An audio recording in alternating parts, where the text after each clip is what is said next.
couple of questions. First of all, you were the prop master as well on that vignette, and you were absolutely amazing. So how did you not burn whatever it was you were cooking? No, just kidding.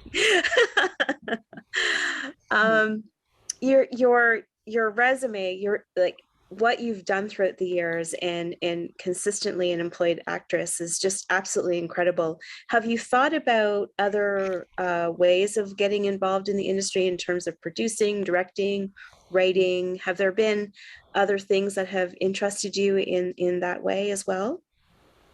To a small degree.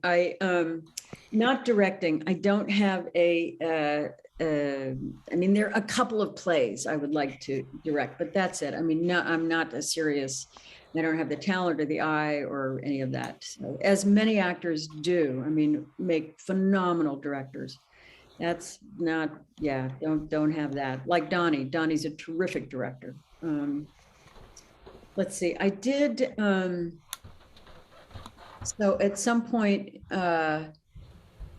I for my sins, in the wake of 9/11, I created an international theater festival. I also was divorced and now as single mom raising my son, and I had to figure out how I was going to have just a bare minimum income for those years of raising Lucius. So anyway, I grew up overseas, theater, and I worked at a theater festival on the East Coast for 6 summers. So those ideas all kind of came together for this kumbaya idea for an international theater festival. What was I thinking? It was one of those things like, sure, we can do this. And then you realize, oh my God, it's an Everest. But we did one in Colorado, and then I did one in California. One lasted 5 years, one lasted 8. They both just fell apart. But what we did was I begged and begged and begged and begged for money. And then I would travel around the world and see a bunch of theater festivals and go shopping for plays.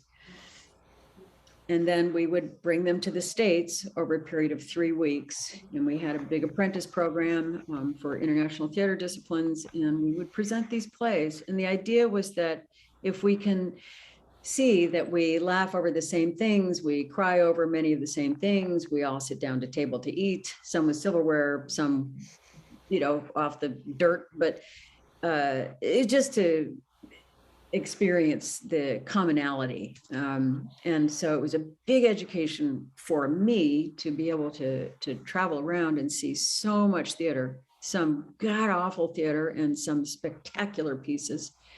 And then to bring them here and to see that mix happen. So I did do that. And that was a big learning. When I started, I thought, I'm not going to know how to do this, but both Freds can attest to this, and David too.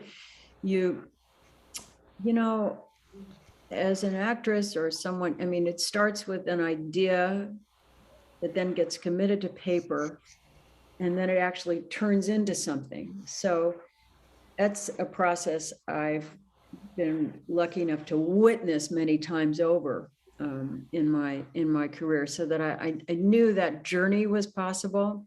So this started with an idea, I committed it to paper, and then it actually happened. And so having no formal training in business or boards or fundraising or not-for-profits, any of that, to my astonishment, I actually was I had been unwittingly very well trained for that job. So I loved doing that.